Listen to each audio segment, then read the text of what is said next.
Hi guys, today I'm going to be showing you how I made this barn door in 3 simple steps.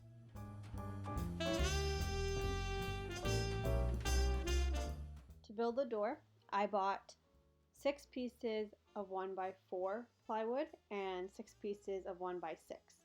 This accommodated my width of the door, and it also allowed me to create the Z shape and the border of it.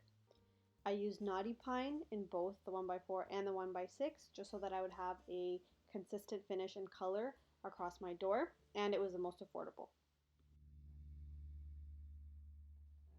So I realized that I wanted my door to be at least 36 by 86 inches, and I learned that through a Home Depot video that I had watched. It's in the description below, so check it out to get your product dimensions, and then based off of that I was able to map out how many 6x1 pieces I need to accommodate the width. You'll constantly need a tape measure and pencil throughout this project. And you're also going to need a saw. This is my favorite. It's pretty easy to use for beginners as well. I got this one off of Amazon. You've seen it in other videos. I highly recommend it. But you can definitely just use a miter saw as well, or any other hand saw if you have one. And this cutting guide also helps me get more precise cuts. You'll also need some clamps to hold the pieces of ply together, but if you don't have clamps, I'm going to show you a great alternative. And get some good quality wood glue. And my tried and true nail gun.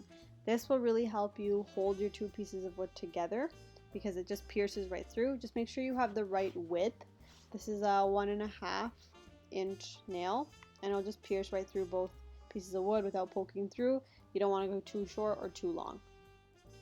You're also going to need a wood filler that matches the color of the wood you're working with, just so that when you stain it, you get a nice even finish and it's not blotchy. Here I'm just carefully measuring the plywood pieces to the length of my door, which is 86 inches in this case. So you'll see me cutting down 6 pieces of the 1x6 and 2 of the 1x4 because those will be the framing pieces. And I'm just stacking them on top of each other to make sure that they're nice and even.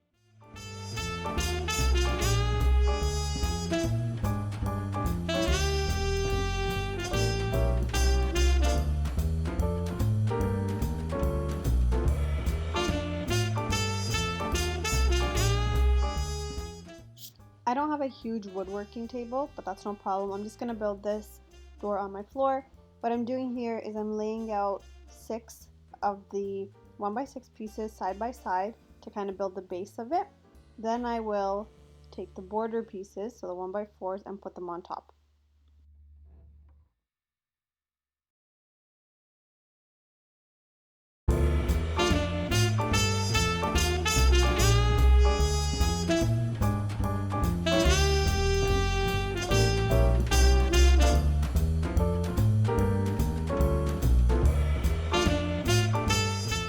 Once I was happy with how my door is sitting and how even the pieces are, I just went ahead, placed the vertical parts of the frame down to measure out how long the width of the frame needs to be. You'll see that I avoided the 45-degree cut and I just did a 90-degree cut. That's because I want to go with that farmhouse aesthetic. Then you're just going to glue your pieces.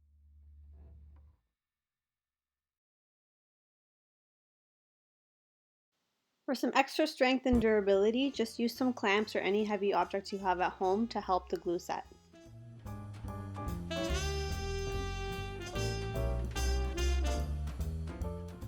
And now I'm just gluing the rest of the plywood together.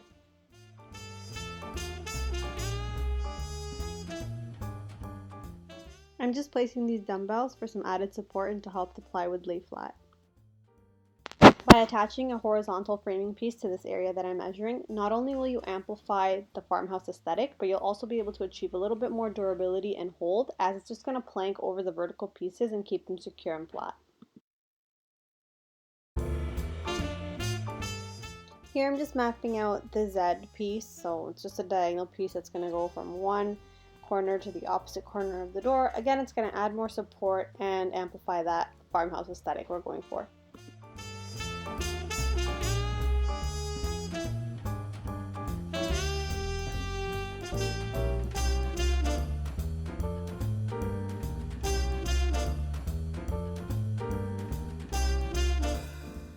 And then once you're happy with the design and the framing of your door, go ahead and nail it all in. And then using some wood filler, I'm just going to fill in all the holes left behind by the brad nailer. This takes about 15 to 30 minutes to dry, but I'm just going to let this door sit overnight.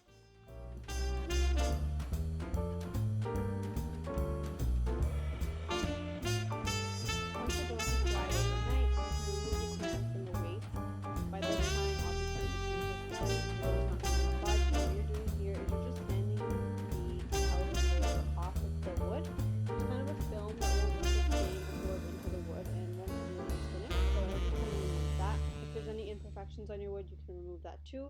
I also went in and sanded the sharp edges of the wood just so that you don't have any splint or scrape anything. Once you wipe off your excess sawdust, you're ready to stain. I'm using this brand. It's like a one coat wonder. It was actually really opaque and easy to work with. I recommend wearing gloves because once this gets on your hands, it's really hard to get it off.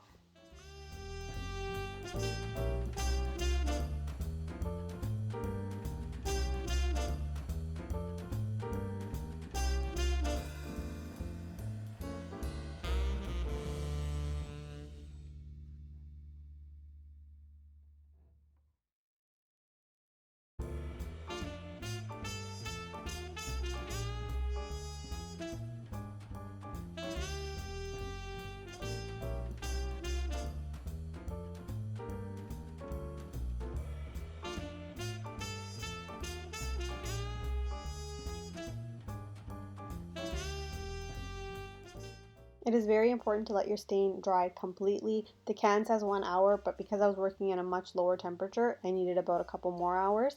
So I let it dry, and then I went in with a finisher and a paintbrush and just sealed it, and it gave it a beautiful matte finish. And I let the sealer dry for about 24 hours before I went into the next side. And then just repeat those steps on the back of the door. Sand, wipe the sawdust off, and then stain your door. Remember to never shake your can of stain. It'll cause air bubbles in it. Just take the time to thoroughly stir it.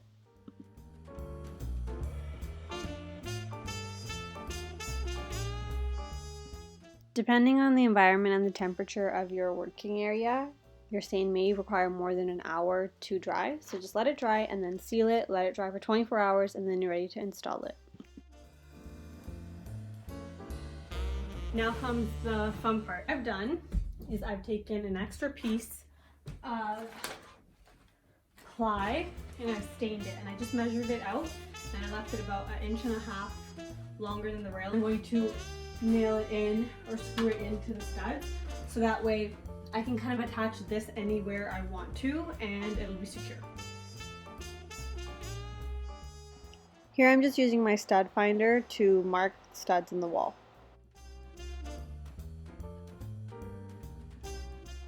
And now I'm using those markings I made earlier to drill the screws into the plywood to attach it to the studs in the wall.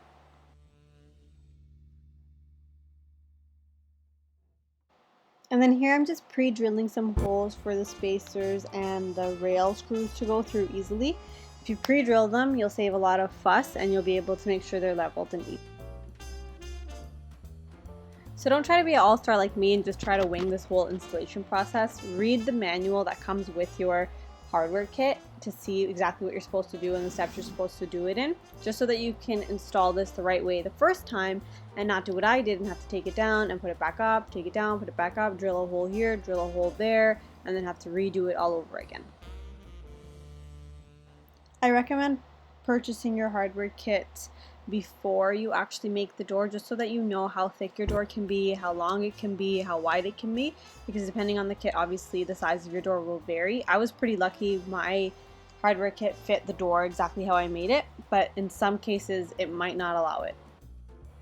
And after a few Home Depot trips, lots of patience, and a little bit of precision, you have a beautiful barn door. Thank you so much for watching, and if you're new here, don't forget to like and subscribe.